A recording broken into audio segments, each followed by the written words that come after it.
Our speaker, Marcel Steen, is a Dutch journalist, photographer, and documentary filmmaker. For more than 20 years, he has worked in places affected by war and serious conflict.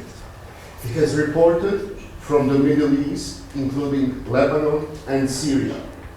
He has worked in the Balkans, learning about the history and the difficult experiences of our region. And he has spent time in Ukraine, documenting stories from people living close to the front lines.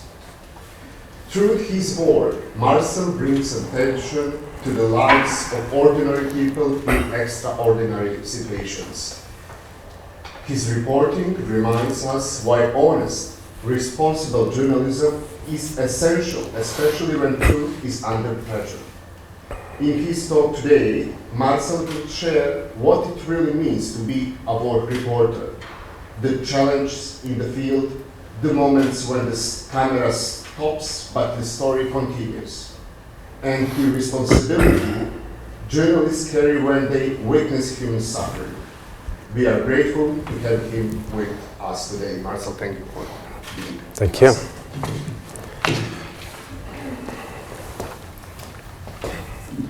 Zdravo svima, ja sam Marcel van der Steg iz Holandije. Radim kao novinar, ali let's do this in English. I think that's better. That was all I know. And I want to start with a story. We are in Syria, 2019, working close to the last small part of the caliphate. ISIL, was almost defeated by the Kurdish SDF, and the last hardcore jihadists were still in Baghouz, a little town in the southeast of Syria. And I was there together with George. George was my cameraman from India, but he was working and living in Beirut as well, like I was doing at that time as well, so in Lebanon. And at that time I was working as a correspondent for the NOS, that's the Dutch broadcaster, and the public news broadcaster in Holland. And so we're talking 2019, 6 years ago, and I also have to see how this works. Yes, that works. And I was also working with a crew, and we will talk about crews later. Mahmoud, the best fixer in the world. I worked many times with him in Syria, and Firas, the driver, the best driver in the world, because I was very lucky to work with them. So also we ran into a funny couple, an alcoholic Swiss reporter who started his reporting career in 1991 in Croatia. He worked here in Bosnia, in Kosovo, and so on. He was not only addicted to alcohol, but also to war. More about him later as well. The other part of the duo was a Scottish guy. I will tell more about him later, but he swapped. He was fighting with the Kurdish fighters for a while, and he swapped his AK-47 for a camera. He was a typical war cowboy. Sometimes you run into these guys on the ground. So it was the 6 of us. We were working on the ground in the fields, and after a day of work close to that front line of Baghouz, we had to find a relatively safe place to sleep, and we decided to drive back up north from for about 10 kilometers to the town of Abu Kamal, because then we would be out of reach of the mortars and the artillery. And let's see, this is, by the way, how they were preparing for, let's see if that works, yes. How they were preparing for going to the front line, very close to Baghouz. And as you can see, young guys, of course, you know, filling their magazine for the AK-47, for the Kalashnikov. But we were looking for a safe place to sleep in the evening, and we found an empty place with empty houses. Most of them damaged or destroyed because it was before as well occupied by ISIS, and now it was freed again. So we found an empty house with other people staying in it as well, some Kurdish fighters, some other teams, And I remember the crew of Sky News was also there. And we found an empty room that we could use, like this one. There were thin mattresses on the floor, pretty luxury for a situation like that. Although the bathroom was a horror, the squatting toilet wasn't working anymore. I will not go into details about that. But ISIS was gone in this part already, so you know, it was okay, we were safe. And we had our dinner, like some bread, some Happy Cow cheese and some tuna, and we heard outside the Sky team made a fire and they had a bottle of whiskey, so we joined them. In a war you share information, security intel, food and booze if there's booze, so they gave us a bit as well. And after that it was time for bed, and it was fine. I had my little sleeping bag, you can see it there, and funny enough it always makes me kind of feel safe in my little cocoon, so I fell asleep quite easily. And then around 6 in the morning, a big bang woke us up. Also a flash lightened up the room, and the next moment a guy with a dark beard stood in the middle of the room shouting at us in Arabic. I didn't understand a word, because my Arabic is even worse than my Bosnian, but when he cocked his revolver that he was waving with, I immediately felt like this was very, very serious. And he continued shouting and pointing his gun at all of us. And I was laying there in my mummy sleeping bag, unable to move quickly, and realized this could be it. And I assumed this was an ISIS guy who maybe hid in the basement and now came to take revenge or take out as many journalists as possible.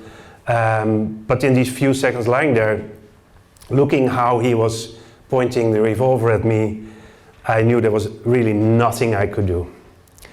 The Swiss guy, the alcoholic, was working in the Arabic world for quite a while now, and he picked up the language a bit.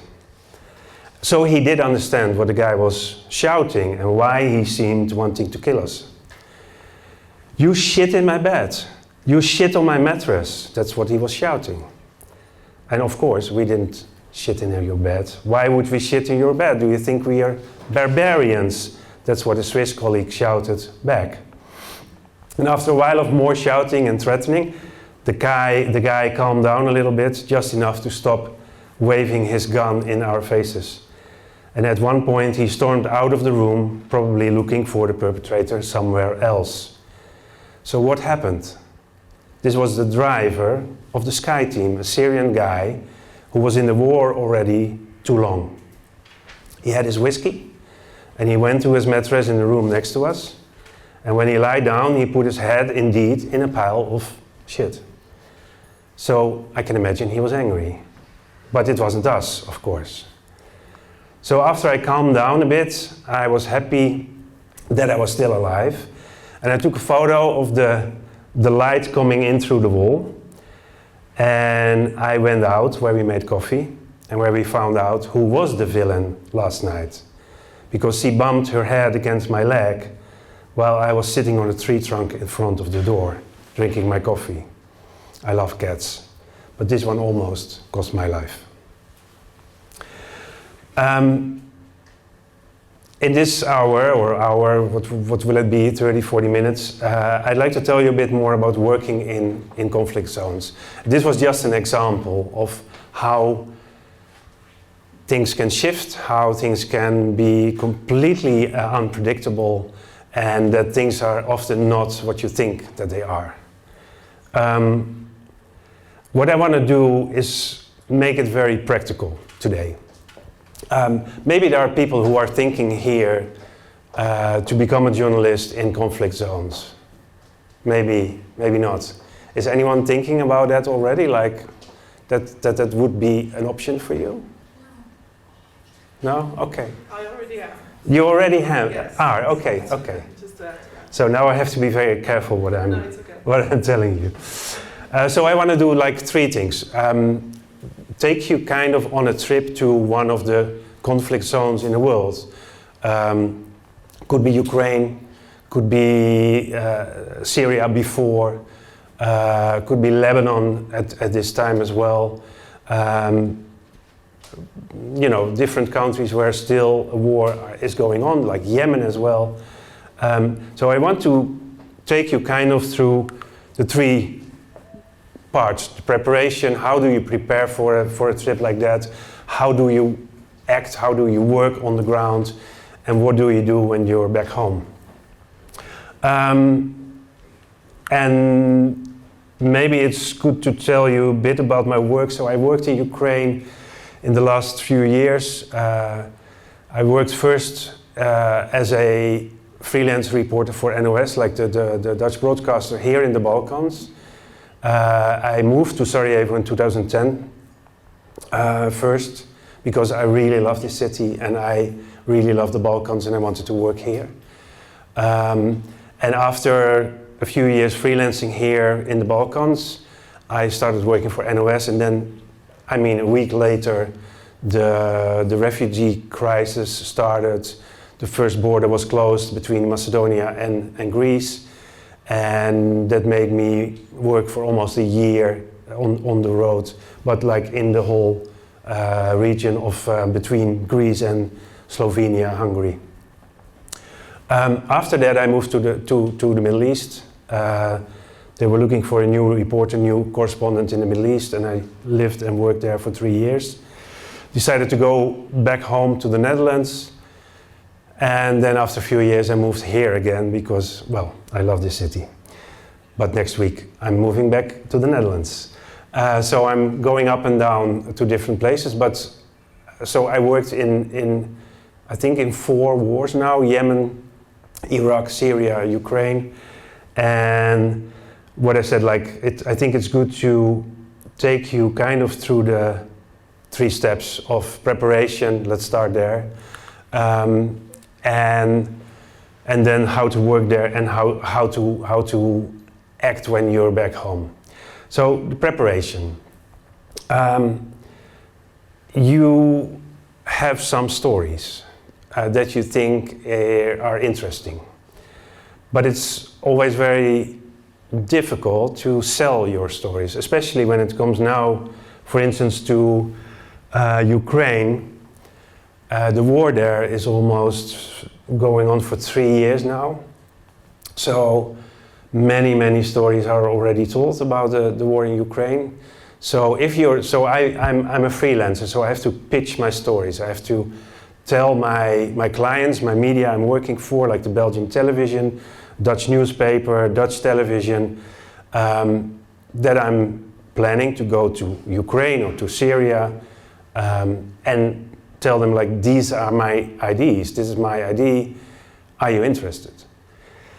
And that's always like, it's the worst part of the job, because sometimes they don't even respond. You send an email and they don't even tell you, no, we are not interested. But if they are interested, of course, then it's always like, for instance, like this is Syria, beginning of this year, no, end of last year, the fall of the Assad regime. And if if something happens like that and you have time, I mean, of course you have to be free, not working on other projects or etc. And if you have time, then of course, I worked in Syria many times under Assad, but also on the other side, like what you just saw, on the Kurdish side. And I was not able to go into Syria anymore. I was blacklisted by the regime. But the regime fell. So for me, it was like the first opportunity to go back. And then, of course, you don't have to pitch your story, because, every story you can make in Syria at that moment is golden. It's like, it's of course, everyone wants to read, wants to see what's happening in Syria. So that's just like go. But in other situations, like for instance, like Ukraine, you have to think really like, what is an important angle? What is like a way of telling the story that we already know? We know about the drones, we know about the killings, we know about everything. But still, it's important to continue telling the story of Ukraine in this case. So then you have to find the story, an angle, and try to sell it, pitch it. What if they say, yes, we want it? Then of course you have to start working on your crew. So I'm a freelancer, as I told you. I do most of the filming myself. Most of the time I do the filming myself, which makes my team very small. You can work, of course, I do also the photography myself. You can work with a photographer, you can work with a cameraman or woman, which is, of course, always better and always nicer to do. But, I mean, again, as a freelancer, I'm much cheaper to send when I do it myself than if I have to go with a whole crew. But okay, you make your choices. What do I do? Do I go with a crew or not? And then the most important person in this crew, which could be just you, and then still the most important person is your fixer. And a fixer is not the right, I mean, we call them fixers, but they're much more than people who fix things. They are your everything. They do your translation. If, you know, as I said, I don't speak Arabic. I don't speak Kurdish. So they do your translation. They have contacts. They know people in politics maybe in the army. If you want to go with the army, then they have their contacts.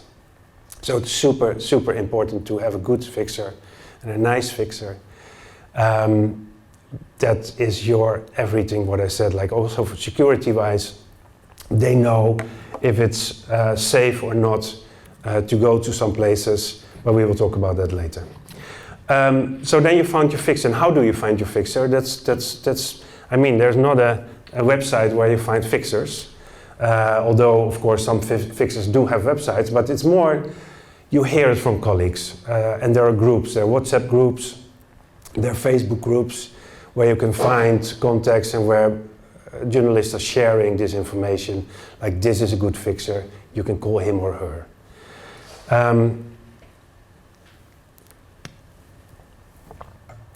In some countries, like in Syria before the fall of Assad, you needed a permit to work there. So you have to apply for a permit, so I was not allowed to go in anymore. But otherwise, in the beginning, I got my permits.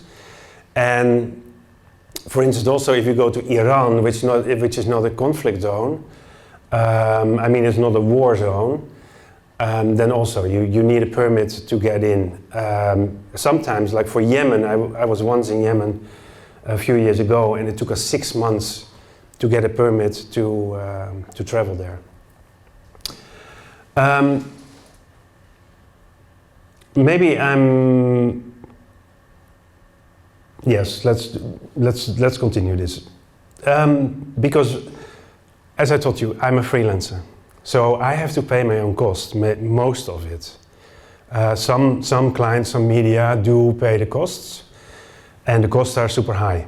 I mean, traveling to Syria or Ukraine, you have, of course, your travel costs, you have your hotels, but the most expensive part of your trip is your fixer. I'm planning now to go to Syria again in January, hopefully.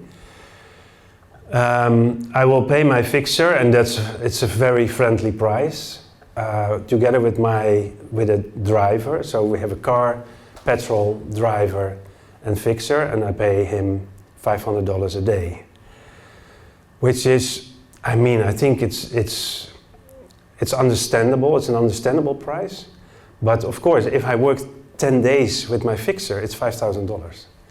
So it's always when I go there, I have to, of course, make a list of, okay, what's the budget? What's the money I have got to spend there? And so how much money do I have to earn to make some earning, you know, some living out of it? So it's not easy, money-wise, to go there, and especially, for instance, what I said, like Ukraine, if I go to Syria now in this January, I expect to sell enough stories. And I will work for different countries as well, so I can combine that. But going to Ukraine and then selling enough stories and going into Ukraine, because you can't fly, of course. So you fly to Poland or to Moldova, and then you take or a bus or a car into Ukraine, or you take a train from Poland, the night train often, to Kiev, for instance. It takes a lot of time to get there, and time is, of course, money. So that is one of the biggest challenges, I think, in the preparation of a trip into a conflict zone, is money. And then security, of course, that is the most important thing, because there is no story that is worth dying for. Never. And so you always want to come back home safely, and the first thing you can do to prepare for working in a conflict zone is have a HEAT training, and HEAT stands for Hostile Environment Awareness Training, which is also not cheap if you have a good one. Like I checked yesterday online, one close by in Italy, for instance. For 5 days you pay, I think, 3,500 euros. But there are some organizations, especially here focused on the Balkans as well, that can subsidize it. There are some funds helping journalists, for instance from the Balkans, to do these trainings. And of course you learn how to deal with kidnapping, with, the drones, with rocket attacks, how to deal with that, how to work on front lines, how to do like first aid, and that's I think the most important thing first to do. I think you should not go to a conflict zone without a training like that, although it is, what I said, very expensive. For the rest, of course, you have to assess the situation on the ground. What is the security situation? How can I make it as safe as possible to go there and to deal with it? And of course, you talk with your fixer and you ask your fixer, and he or she knows the situation and will advise you about where to go and where not to go, for instance, and how long you can stay at one point, how to deal with your online activity. For instance, going to, what does it say? It's fine? Okay. So your online presence is something that is really important to think about in advance. Like, am I going to post on Instagram or on TikTok where I am, for instance? No, most of the time you don't want that, because that can be very dangerous. Because if, like for instance, in Syria, we were dealing with ISIS, but we were also dealing with Turkish attacks in the north of Syria that also were pretty dangerous for journalists. And in Ukraine, for instance, as well, especially when you're close to the front lines, you want to be very careful with that, and sometimes even turn off your phone so they can't find you and track you online.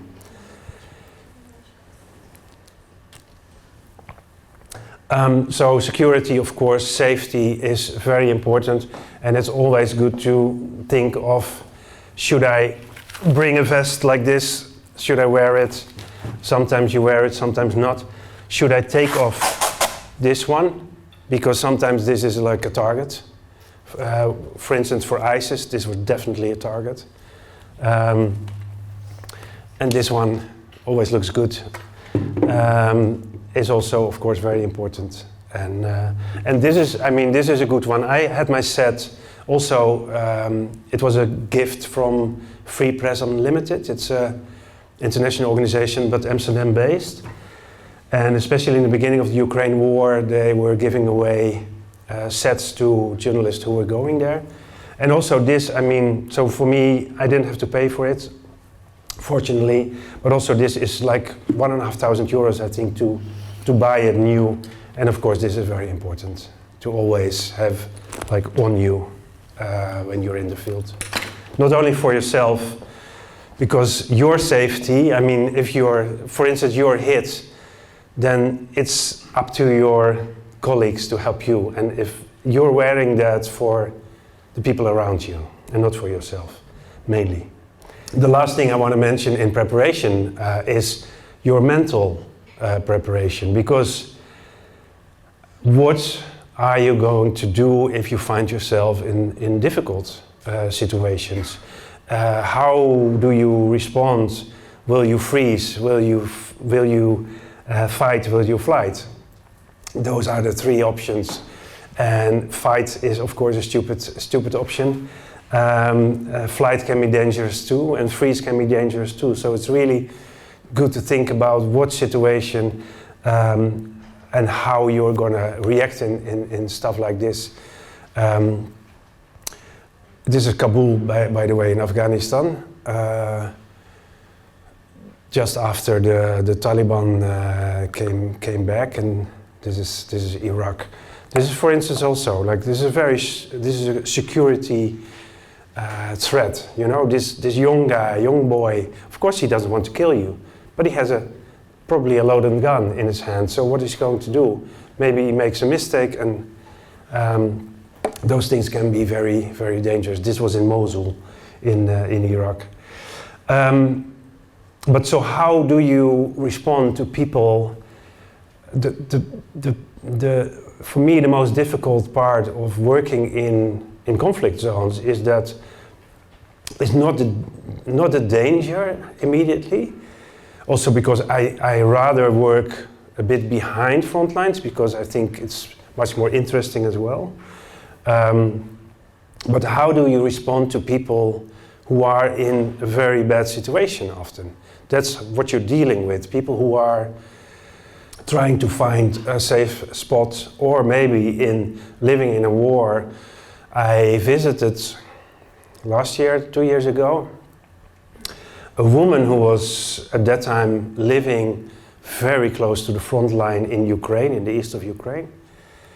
And she was an older woman together with her husband, and she didn't want to go, she didn't want to leave, she wanted to stay in her house with a beautiful garden. And so we visited her, we passed by and we saw there were still people. And she showed us the beautiful garden and told her why it was so important for her to stay there. And you know, even when the rockets and the bombs and everything were falling, then she was hiding in the basement. But so you are working always with stories of people who are in a very bad situation. How is that going to affect you?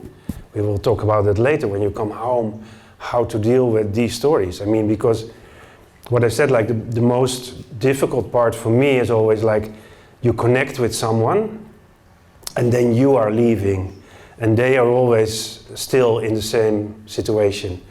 And so you can tell their story, but you cannot really help them. That's not your job. Sometimes, of course, you can, and sometimes you step out of the job you have and you help people. But that's not the main job why you are there.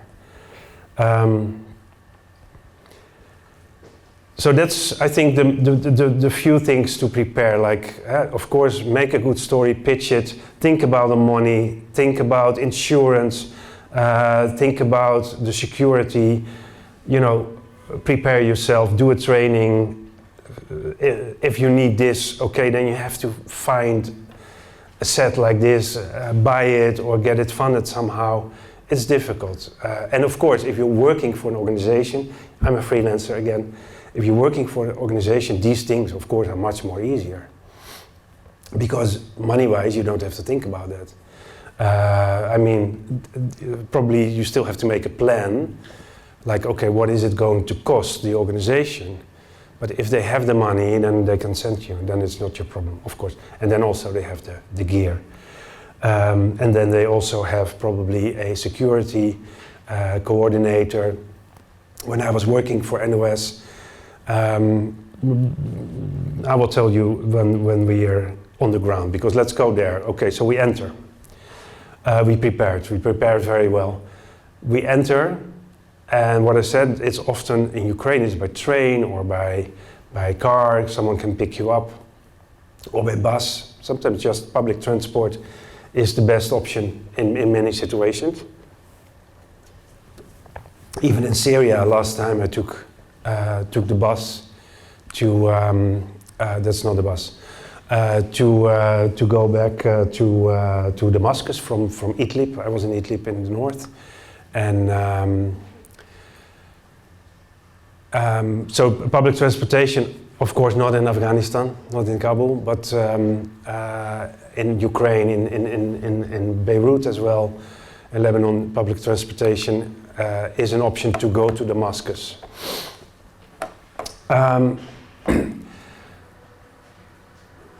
So you enter the country, then you have your permit if the permit is needed. And then I think what you have to think about is how much freedom do I have to work? Can I do what I want to do or what I need to do as a journalist here? Or do I have to be very careful? So I worked in Iran twice. I think it was the most threatening situation in the case of that you never know what's going to happen and what they are going to do. They will listen to you in your hotel room because they pick you a hotel room. They are following you night and day, everything you do. Probably even on your phone because they give you a SIM card. That's the only one you can use. So you know that everything you do on your phone, probably they can see that. And like, this is a photo, this is Syria, 2017, I think, maybe 18. And the guy on the right, Joseph, who is a very nice Syrian guy. And this is like, along the roads where only military still come, because it was also close to the ISIS front line still at that time. So this is Syrian army. And the guy on the right, so Joseph, he was a minder, and that is like a fixer from the government. So he was working for the government, for Assad government. And so he was our fixer, and we couldn't pick him or choose him. No, the government choose for you a fixer, which is a minder. That's how we call it, because he's, why is it called a minder? Maybe because of he wants to get into your mind, I don't know. It is someone who controls not only you, but mainly controls what people tell you. So if I'm in the streets in Syria at that time, and I want to interview people about, for instance, some people in Ruta. Ruta is a part of Syria close, in Damascus, close to Damascus. It's part of Damascus. And after the rebels left that part, some people came home or came back to what was left of their homes. And then you want to talk with them, of course, and you want them, want to make a story with them. But these people have to be very, very careful because the government was not helping them. So they had a good reason to complain about the government, but of course they didn't want to. And I wanted them to do, I wanted the story, but also I wanted them to be safe. So that's a very, very thin line to work with, especially because that guy is standing next to me, listening to what other people are telling me. So he's more controlling them than that he's controlling me. So that's very important to think about your freedom and then your security. Sometimes, this was Yemen, wearing this on my head is a way of security. It's not helmet, of course, but it's like to be a bit less visible. Me as a European looking so different than people there. So of course it is nothing, but it is a way to bring a little bit more security in your days. this is not what I was. Oh yeah, okay. Well, we can about security. This is interesting, but I was looking for this one. This is also Yemen. This is my colleague I was traveling with, working with. She's from France, and this is also for her. I mean, she's smoking here, but this is a way for her to dress, to also be a bit invisible. In a situation like that, because in Yemen the main threat was kidnapping. So we had our own security. We had 2 cars with security, so the driver and the guy next to him with a weapon. Who, you know, they always first they go out of the car when you arrive somewhere, and then they knock on the car and then you can get out. But also about security, like this is, let me see how this works now. Yes.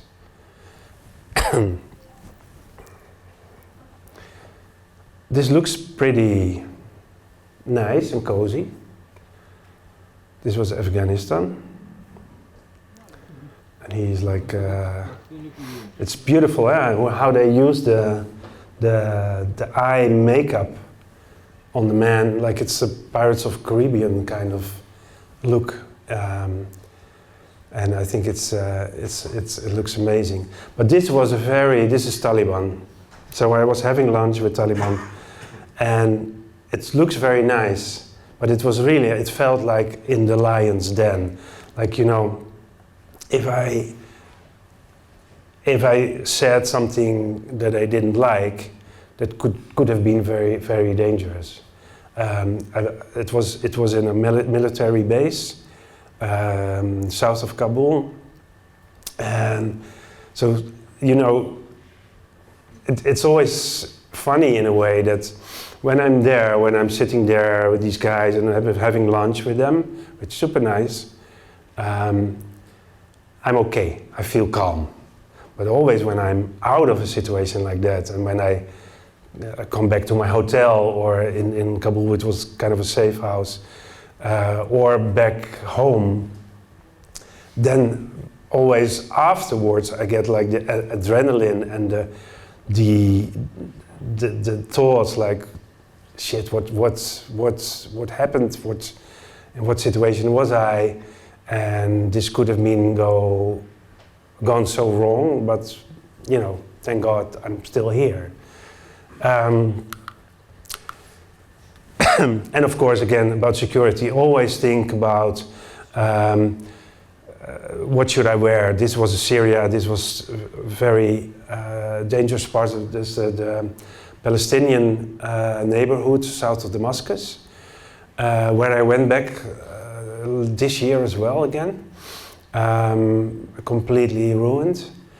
But here was the fights. I was with the Syrian army here, and they were fighting with ISIS there, and there were a lot of snipers in these streets, like the street behind. So of course, then you wear this because, I mean, if it can save your life, then it's beautiful. Same here. This was in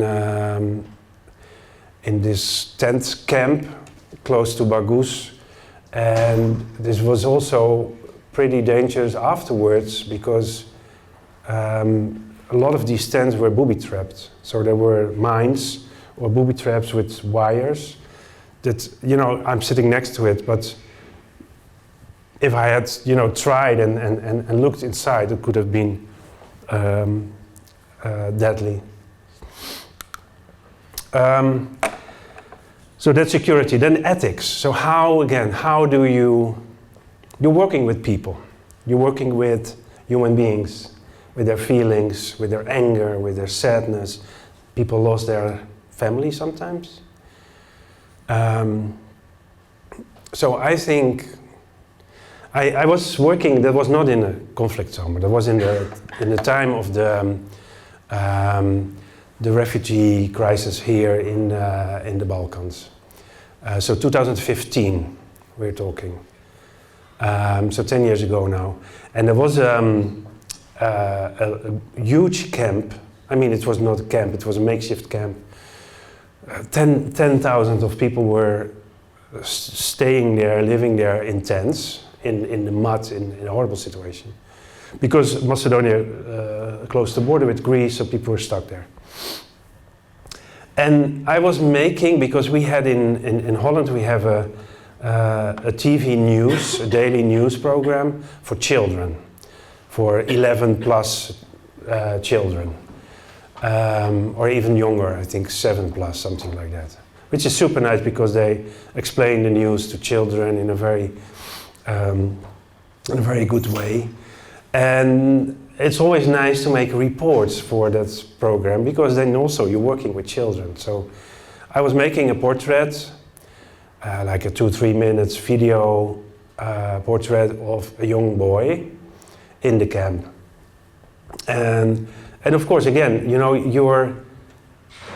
if you want to work well, then you have to connect with people. Then you have to open yourself to them. Otherwise, I mean, nothing will happen. And so I was working with that boy in a day. And so at one point we stopped filming for a while, and then there was a guy, a colleague, who asked me, "Can I have him now?" And for me, again, that's still so kind of shocking, like how you can look at in this situation, a refugee boy, that you can think like, okay, I still need one quote, so let's have this boy and then we're done. So your ethics is very important, I think, to think about it when you're working there. How do you talk to people? How do you approach them? Like, these people are, of course, also all the people who didn't want to leave. They're living in a village close to Kharkiv in the northeast of Ukraine, under shelling many times. And of course, do you immediately start filming when you enter a room or start making photos or anything like that? No, of course not. First connect with people. First start talking with people. It's better for the story, but it's also better for them and it's better for you. So I think it's very important how to portray people like this. Of course, this is a Yazidi man in north of Iraq. You know, it's a strong picture. You know, he's a strong man. This woman this is in Lebanon. This was a woman from the south of Lebanon who is a refugee now, or an IDP as it's officially called, like an internal displaced person, but like a refugee in the northern part of Lebanon because of the Israeli attacks on her village. And this is a photo, like, of course you can see that she is sad, and the boy, probably her son, is looking at her like, "Are you okay?" So it's, you know, it's something to think about. Do I want to portray someone like this or not? And of course you're telling the truth. So this is the truth. This woman is sad. But still you can think, and especially when you talk about children, like, how do you portray them? And especially with children, I rather have a photo of a laughing child, even in a war zone, than a crying child. But of course you can think about it, and you can have your own ideas about it. We can talk about technical challenges, but maybe that's not so interesting for now. But this is interesting when it comes to ethics. So this is also the south of Beirut in Lebanon. This is in Dakhia. Dakhia is a neighborhood with mainly Shia people, Shia Muslims. And so it's a Hezbollah neighborhood. And Israel this is, I think, end of last year, maybe a year ago now. We're bombing a lot of apartment buildings and horrible, of course. But Hezbollah is always very difficult to approach and to work with them and to interview them, because it's, you know, it's a militia. It is a political organization, but as well it is a paramilitary organization. So it's always a bit difficult, but what they sometimes do, and I hate it, that's this, is invite all the journalists who are in town, and at that point, because it was kind of the beginning of the new war between Hezbollah and Israel, so there were a lot of international journalists in town, and they invite them in one big huge group and show them places. And this is on a location where a few hours before there was an apartment building completely blown away by a rocket attack. And so you can see like all the journalists who are standing there, but then also this happens very often. We don't hear it, but he is shouting some yells against Israel, of course, totally understandable. But everyone is filming it. Everyone is, they are of course directing the situation, I'm still, you know, what I often do is I don't stop filming when I make another go to another location or anything like that. But so this is, it's very difficult to work in these situations like ethically good, because you want to go there. There is no entrance to, especially to this neighborhood Dachia. It's also very dangerous to go there alone, I mean. And so this is an opportunity that you take. If you can go on a trip, which is kind of a trip with Hezbollah, then of course you go. But this is the result. This is what you see, is all these, I mean, 50, 60, whatever, maybe 100 international journalists together making the same shots. And of course, so it's propaganda as well, and it's also an opportunity that you get to film it, because it is also important to film it, because it's propaganda on one side, but it's reality on the other side. It's both. So that's it, but you got to think about it. Like, how am I going to deal with this organization, for instance? The same. If you make I've never worked in Gaza. I never worked in Israel.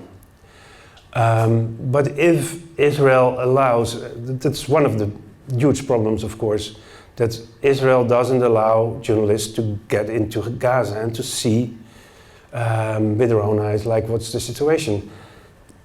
Luckily, we still have Palestinians who are working as journalists, and there are many they are killed.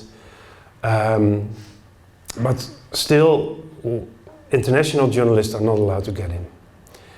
And so if Israel will take, same as Hezbollah, you know, their enemy, if they take the journalist into Gaza on a trip like this, it's propaganda. And at the same time, it is an opportunity to see at least a bit of it. So I would take it, I would take the opportunity, but at the same time, it's something that you have to think about. And you can have both opinions, I think. Then, of course, there are, this is maybe, about technical stuff, but I'm not going to talk about it, but maybe it's funny to show this. So I had to make I had to do a voiceover in a TV report.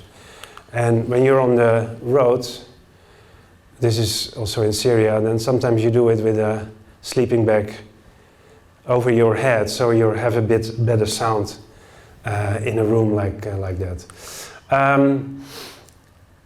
Religion, of course, in the Middle East can play a big role. This is a funeral of a Hezbollah fighter, a young boy, 18 years old, who was killed by Israel, and so we went to this funeral, we were not really welcome there. And for me as a guy, it is very difficult to approach, for instance, these women and to talk with them. So a lot of colleagues in the Middle East today are women.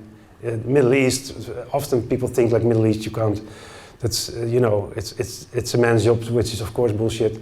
But for women, often it is easier to get, to talk with, especially with women like these, than for me. Also in Afghanistan, I was not able to talk with women there.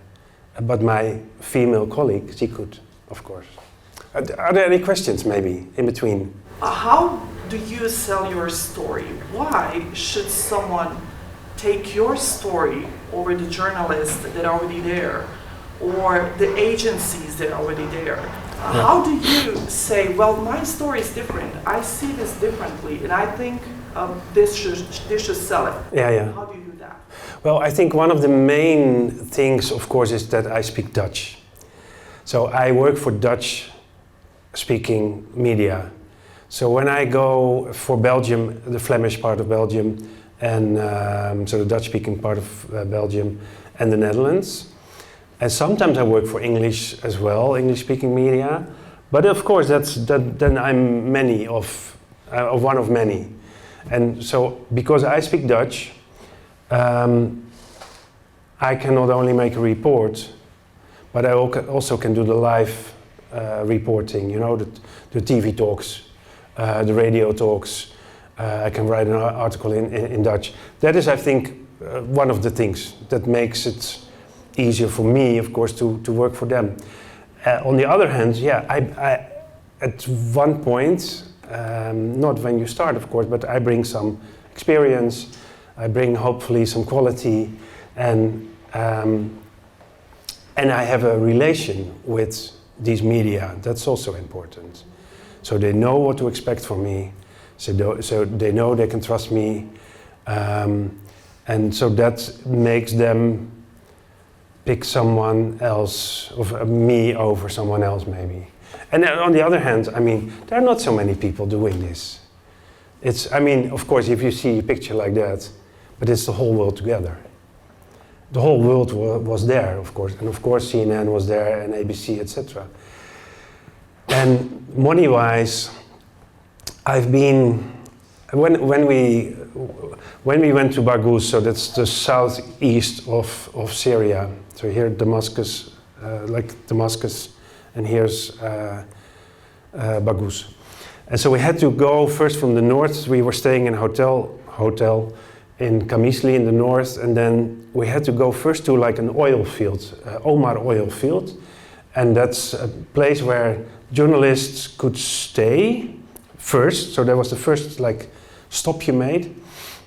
You could sleep there on the floor, of course, and then you had to go with the military vehicles from the Kurds more south to Baghouz. But in Omar oil field, so we were, I was not a freelancer then, but I was working for NOS then, so I was staff. But so we were 4 of us, a bigger team as well, so with a cameraman. But of course, we were, on our mattresses on the floor, and there was no shower, etc. And we just had the food from the canteen from the military, from the soldiers. And then, it was not CNN. CNN was there as well. I forgot his name, but it's a well-known reporter. Nick Robertson, probably. No. He's usually in that part of the world. Ben. Oh, Ben Wiedemann. Ben Wiedemann, yes. Yeah. Very nice guy. Yes. And so he was there, but CNN was still humble. They had the best spot, of course. They got everything the best. But then another American organization came in. They had their own cooks. They had everything. They came, I think it was a 20-person team, NBC or something like that. And so they were cooking for their own team, their own food. I was jealous, but it's ridiculous. It's ridiculous. Yeah. Did they share food? No, they didn't share food. No, they didn't. No, they're Americans. They're not. No, if they were from there, they would have shared everything. But no. So yeah, that's. It's of course it's hard to answer. Like, okay, why would they work with me and not with someone else? I think it's a combination of the things that I mentioned. Yeah. Hi. Hi. Hello, my name is Leila Tuchel. I'm the head of the journalism department here. I just wanted to thank you for the presentation and for the pictures you shared, especially the one about with the kids, because I just realized that being a kid in this city of Sarajevo, basically one of the rarest, I have just a few photos of my own childhood, thanks to the international reporters who were filming it at that time. So that's very important. In that regard, my question maybe goes into the direction of your last part of the presentation. Why? Basically, quite often we discuss that issue, why should someone go to the war zone? Sometimes we see the journalists going there, especially freelance journalists, at some sort of adventurous Yeah. go for a story. The cowboys. You know, it's something like that. So Yeah. what would you say is the main motive? Is it really always to be the voice of the voiceless, or there is probably a lot of different elements? It's definitely a combination of things, but I'm definitely not a thrill seeker. I'm not. I would not bungee jump or anything like that in my life. I will not. What I find important is after a trip like this to come home again. That's what I always want to do, because that's the best, of course. So yeah, I think for me it's also something that happened to me. So I was working here as the NOS correspondent in the Balkans between 2015 and 17. And then they were looking for a new correspondent, or like the correspondent was leaving, another correspondent in the Middle East. And so they asked me, like, are you interested to take that spot? And for me that was not a question, because I was working with people who were coming from Syria for more than a year, between I think August 2015 and the Turkey deal in the spring of 2016, and because then it calmed down. So for me it was an amazing opportunity to kind of go in the other direction. So they were coming here, I wanted to go there. And so that's also what's kind of happened to me, that I had the opportunity to start working in the Middle East. And unfortunately, working in the Middle East means often working in conflict. So that's what happened. But yeah, for me, I'm still, of course, I'm not so idealistic anymore as when I started in journalism. I always thought that I could change the world with telling the stories, and I still do, a little bit. I lost a lot of idealism there, but I still believe that you can't change the world, but at least you can change little parts of the world. And that's why I think it's very important to continue trying to go to Ukraine, because it's of course it's not a forgotten war, but it will be forgotten if it goes on. And now what I understand, because Trump is trying to make a deal with Putin again, so it's even possible that it was like kind of for nothing, or at least partly for nothing, but well, we'll see that. But so yeah, it's important to. So what I want to do is tell these stories, but also what I find very important is, and also when I was reporting on the refugee crisis in 2015-16, to show, or to show, especially to Western European viewers, that these people who are living in a war in Syria or in Yemen or wherever, they look different, they have different religions often, they have different habits, whatever, but they have the same dreams and the same things they want for their children or for themselves. And I think it's very important to continue telling that, especially today in Europe, as Europe is now. So yeah, I'm still idealistic about it. Hello, my name is Mia Kratum. I'm a journalism student here at this faculty, and I want to thank you for this insightful presentation. You're welcome. You spoke a lot about all these challenges, financial and all the learning you have to do when you go on these expeditions, so we call them. What would you say is a benefit, especially as a freelance journalist in these situations? What's the benefit? Yes. Like how much do I earn?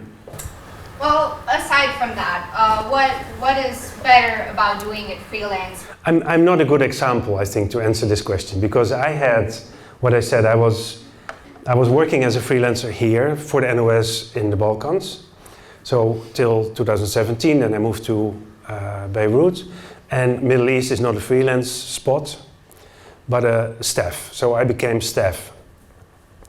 And then in Holland, it's often with these kind of jobs you start. I mean, I started with a 3 years contract, and till probably April 2020, I would get a new contract, but infinity, for infinity. Allowed to say that? Definitely. And yeah, that's it. And just a few months before I would get the new contract, I quit my job because I wanted to freelance. And I felt, for me, I was owned by the organization. Of course, especially in the Middle East, it never stops. It's a huge region, and there's every day something going on. So it never stops. You're 24/7. You have to be available, you have to be reachable, you can't put your phone on do not disturb. And at one point that was, for me, I thought I don't want to do that anymore. Also what I find difficult to do, and that was also part of my job, is to stand in front of a camera in Beirut talking about something going on in Syria, or in Yemen, or in Iraq, or whatever, or Jordan. So for me, it was the good thing of being a freelancer is that I can make my own choices, that I can pick my own stories, that I can go to Ukraine and to the Middle East and work in the Balkans, and I can combine these things, and even work in the Netherlands, because last 6-7 months I mainly worked on a project in Holland, something completely different. So I can make my own choices, I can pick my stories. Financially, it's always a struggle. It's always, if you have a good trip, and then you can make, if you can sell a few stories to different clients, to different media, you can make a nice amount of money, especially when you make TV. But then, then there are 3 months that you really have to struggle. So it's, of course, being staff, the nicest thing is that you get your salary every month. And as a freelancer, you never know. But still, for me, it is the best choice. But I'm a bit stubborn as well. And I hate, I'm not so good at listening to people that are put above me. But so yeah, that's a choice for everyone to make. And of course, when I started working as a journalist, I started working in Holland for a regional radio station in Rotterdam, where I'm from. And that was for me, I worked there for 7 years. And it was, I had my salary monthly. And it was a perfect place to start and to try everything. And in the beginning, I mainly did radio reporting. making reports, doing live reports. Later I made TV or host a show and stuff like that. It's always nicer to start with a smaller organization, a smaller broadcast organization in this case, than in the biggest ones, because there's so many things to do and they want you to do it, you know, to try out things. But of course I know the situation here is much different. I know that, for instance, the public TV and radio here is struggling as well with money. I know that there are, of course, Federation and Srpska, they have their own radio and TV and so on. So yeah, maybe there are more channels here than in Holland, I don't know. But of course, money-wise, I understand that's difficult to find a proper job here. And also an independent job, because that's something else here, of course, to deal with. That some channels are connected with political parties or any other things. So, yeah, hope that's an answer. Thank you. Welcome. Maybe there are a few more questions, but let me finish a last thing that maybe that's nice to end as well. Now, because let me first, so you come home, and then we go to this report I made. So you come home and you bring, of course, your stories, and you try to sell your stories or make your stories if you work for an organization, but also how to deal with yourself and with the people around you who were not in your situation over there. Because that is also, of course, you have to be, it's always good to talk. When you come back from, I've been in bombardments as well. I've been in front lines that I was very, very happy that I made it back out of it. This crazy story that I told about the guy in our room waving his pistol at us. That was also one of the moments that I thought, okay, this is it. I'm gonna die here. And of course, when you come home, then you have to deal with that. You have to not only think about it. The best is to talk about it, of course, with the people around you that you trust, that you feel safe with. It's always good to talk with a professional. When I was working for NOS, there was always a guy who was also working for Doctors Without Borders. So he knew how situations were because he was working for Doctors Without Borders in all kinds of conflict zones. But he was also like a therapist. And so you could always, and sometimes they told me like, give him a call this week. Because then you come back from Syria, from whatever. And then sometimes it's so weird to, for instance, that I was visiting my family and friends in Holland, and you've just come from a horrible war situation. And 2 days later, you step out of the tram in Rotterdam, where everyone is, drinking on the terraces, shopping, whatever. Like life is going on like normally. And it can be very confronting, like the people that you left behind, that can be already difficult. Like the contrast is so high that it's really something that, you have to think about and you have to talk about with people around you and professional, if possible, as well. So with this guy, I always could give him a call or send him a message like, hey, can I call you tonight? Just talk for 30 minutes, maybe an hour, talk through what you went through, and so you have an ear that understands you. Because otherwise, there's so many other ways to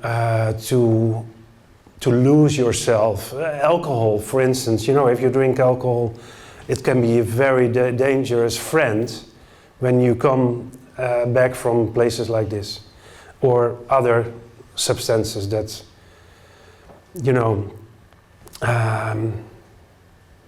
make it easier to deal with it. But it's not, of course, in the end.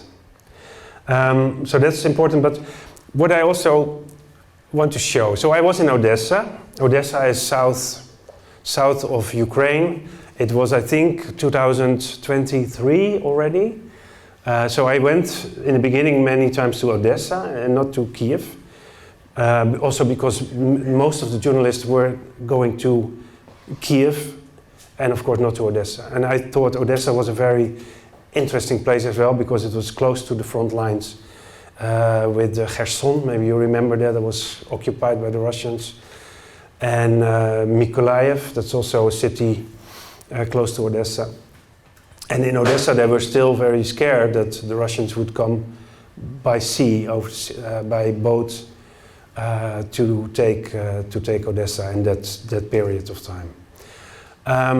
But of course, as people know here in Sarajevo, that also if you're living in a war, then you try to keep your life as good as possible. And that's also what happened in Odessa more and more. They have a beautiful opera house. And when I was there, and of course I didn't plan this story to make. But let me start it because it will have you will not have sounds. And what's this? Oh yeah. So I made the story, I didn't plan this story, that's what I want to say, because it's a completely different story. So I made a story about the dance company of Odessa. Young people, of course, some people had left, went to the west of Ukraine. Some people joined the army, dancers, but the group that was still there, they were rehearsing for the first time. Well, of course, the air raid alarm, etc., was continuing, but they tried to make the best of the situation in the wartime. And so, what I said, I didn't plan to make this story, but it was a wonderful story to make because it's a very human story. That's, I think, what always why I can make stories about military in trenches, which is also interesting because it's also human beings dealing with the situation. But this is behind the front lines, and I think these stories are often much more interesting and important to show and to tell. So that's maybe the ending of this long talk. So more questions maybe. How do you deal with fear when it appears? Yeah, how do you deal with fear? Sometimes I'm so scared. You know, I'm not pretending to be a cool guy. I mean, I can be very scared. But what I said, like, for me, it's working like although of course you feel the fear very much. I was like working with, this is also Ukrainian, I just played a bit. I was working for this story with guys working with drones, and of course drones have become very, very important in the last few years in the war in Ukraine. But so I had to go with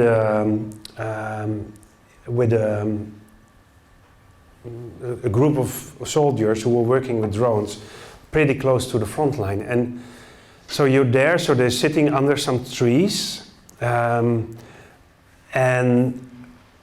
you are very aware that, okay, they are sending their drones, but the Russians are also sending their drones. And if they see us, I mean, I can't do anything against a drone, and that's why it makes it so difficult to deal with. And that's, of course, a very scary. I think that is what makes it makes me able to do it if I can assess the situation very well. If I know that I am in good contact with, for instance, my security officer, security coordinator, at home. For instance, in Syria or in Ukraine as well, if you go somewhere in these dangerous places, like this is a house that I could not film, of course, location. This is a house where these boys are, boys, I mean 18, 19, 20, who are working with just normal drones. In the beginning was this, and put like little explosives under it, and they could fly into a tank or anything like that. But so if you're working with these guys on the front line, then it's very scary because you don't know what's going to happen, what could happen. And if you, as much information you have, makes it makes it easier to deal with the fear. But yeah, so how to deal with the fear? So what I said, like, I am pretty calm when I'm there. I do feel it, but I'm pretty calm. And afterwards, it goes through the roof, really. But it's always like when you're done, when you're safe again, then I always have a period of, or some, yeah, I mean, then you're getting crazy from it. But so yeah, I don't know. I think it's different for everyone. Which story was the hardest for you to report?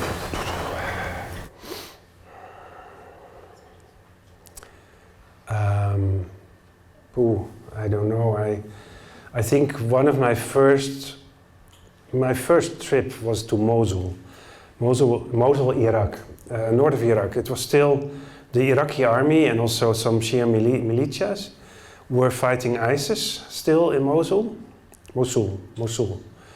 And that was my first trip into war, and I think that was one of the hardest because we really, sometimes we could hear the snipers fire not on us but very close to us. So I think that was a very difficult one. But I think the hardest are always like when you are working with like this, talking about drones is fine. This is like a guy who is producing these drones now. But talking about drones is fine, but talking with people who are in very bad situations, and the only thing you can do is tell their story, and sometimes of course I once bought shoes for someone, for instance, that you think, okay, at least I can do that.